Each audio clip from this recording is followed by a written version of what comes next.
जय हिंद साथियों। कल के वीडियो में हमने देखा था वर्ब के बारे में, वर्ब की परिभाषा, वर्ब के बारे में हमने जाना था। आज हम लोग वर्ब के रिलेशन या पोजीशन, संबंध के बारे में जानेंगे कि वर्ब संबंध दिखाता है। देखिए, पहला है आई हैव ए कार। मुझे एक कार है या मैं एक कार रखता हूँ। कार से मेरा संबंध दिखा रहा है हैव यहाँ पे मेन वर्ब के रूप में आया है। दूसरा है the cow has 2 eyes. The cow has 2 eyes. गाय को 2 आंखें हैं। आंख से गाय का संबंध दिखा रहा है। तीसरा है ए किंग हैड 3 क्वींस। एक राजा की 3 पत्नियां थी। एक राजा की 3 पत्नियां थी। 3 रानियां थी या 3 पत्नियां कहें, 3 रानियां थी। रानियों से राजा का संबंध दिखा रहा है। The poor man had no money. गरीब आदमी के पास कोई पैसा नहीं था। गरीब आदमी के पास पैसा नहीं था। पैसे से गरीब आदमी का संबंध दिखा रहा है। आगे हम देखेंगे स्टेट ऑफ बीइंग, किसी चीज की अवस्था। Sita is tall. सीता लंबी है। सीता कैसी है? लंबी है। तो सीता का अवस्था बताया जा रहा है कि सीता लंबी है। यहाँ ये वर्ब के रूप में है, स्टेट ऑफ बीइंग बता रहा है। They are happy. वे लोग खुश हैं। वे लोग कैसे हैं? खुश हैं। तो वे लोग की अवस्था बता रहा है, उनकी खुशी के बारे में बता रहा है। यहाँ आर वर्ब है। यहाँ आर क्या दिखा रहा है? State of being. They was a poor man. He was a poor man. वह एक गरीब आदमी था। उसके बारे में, गरीब आदमी के बारे में अवस्था बताया जा रहा है कि वह गरीब था। तो यहाँ बाज स्टेट ऑफ बीइंग को दिखा रहा है। इसके बाद जानते हैं कि वर्ब के कितने प्रकार है, इसे कितने भागों में बांटा गया है। वाक्यों में प्रयोग के आधार पर वर्ब को 2 भागों में बांटा गया है। एक मेन वर्ब है, दूसरा हेल्पिंग वर्ब है। देखिए, वर्ब को 2 भागों में बांटा गया है। पहला मेन वर्ब है, दूसरा हेल्पिंग वर्ब है। मेन वर्ब को हिंदी में मुख्य क्रिया कहते हैं। इसे प्रधान क्रिया के नाम से भी जाना जाता है। हेल्पिंग वर्ब यानी सहायक क्रिया। पहले मेन वर्ब के कुछ एग्जाम्पल देख लेते हैं। लिखा हुआ है आई लव हर, मतलब मैं उसे प्यार करता हूँ। मैं प्यार वार नहीं करता हूँ, सिर्फ बता रहे हूँ। आप भी मत कीजिएगा। I love her, I love हर, मैं उसे प्यार करता हूँ। लव यहाँ मुख्य क्रिया के रूप में आया है। आई एम ए बॉय, मैं एक लड़का हूँ। यहाँ एम मुख्य क्रिया के रूप में आया है। He will do it. He will do it.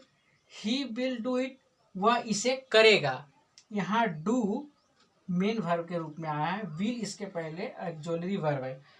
सहायक क्रिया के साथ भी आ सकता है मुख्य क्रिया, या अकेले भी आ सकता है। इस सेंटेंस में अकेले है, यहाँ अकेले, यहाँ सहायक क्रिया के साथ है। अब हम देखेंगे सहायक क्रिया। एग्जाम्पल इसका कुछ देख लेते हैं। आई एम रीडिंग, मैं पढ़ रहा हूँ। मैं पढ़ रहा हूँ। पढ़ना है मुख्य क्रिया, लेकिन मुख्य क्रिया के पहले यहाँ सहायक क्रिया आया है।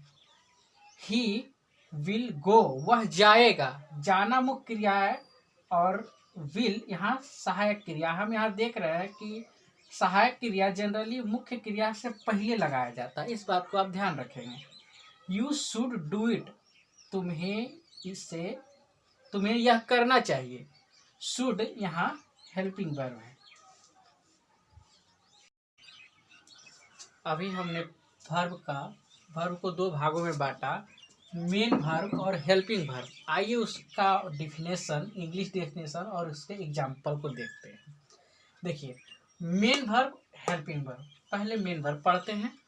मेन वर्ब जो क्रिया किसी वाक्य में अकेले आ सकता है या सहायक क्रिया के साथ आती है, उसे मेन वर्ब कहते हैं। वह मेन वर्ब कहलाती है।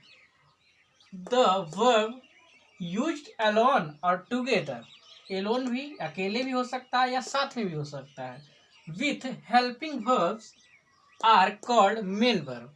इसका एग्जाम्पल है ही इज ए बॉय। वह एक लड़का है। यहाँ इज मेन वर्ब है। शी लव्स मी, वह मुझे प्यार करती है। वह मुझे प्यार करती नहीं है, एग्जाम्पल बता रहे हैं। वह मुझे प्यार करती है। यहाँ लव्स मेन वर्ब के रूप में आया है। शी वाज वॉकिंग, वह टहलती थी, सॉरी वह टहल रही थी। यहाँ वॉकिंग मेन वर्ब के रूप में है। वाज यहाँ सहायक क्रिया है। आपको पहले भी हम बताए हैं कि सहायक क्रिया मेन वर्ब के पहले आती है।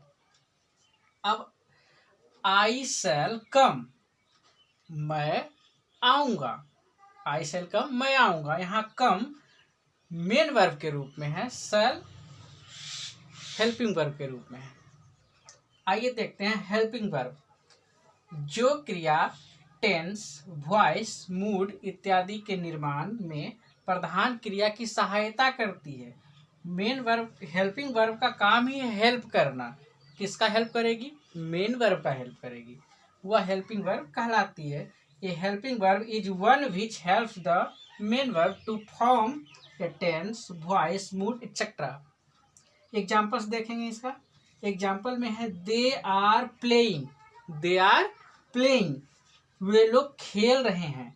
यहाँ प्लेइंग मेन वर्ब के रूप में, हमने पहले भी आपको बताया कि मेन हेल्पिंग वर्ब हमेशा मेन वर्ब के पहले उपस्थित होंगे।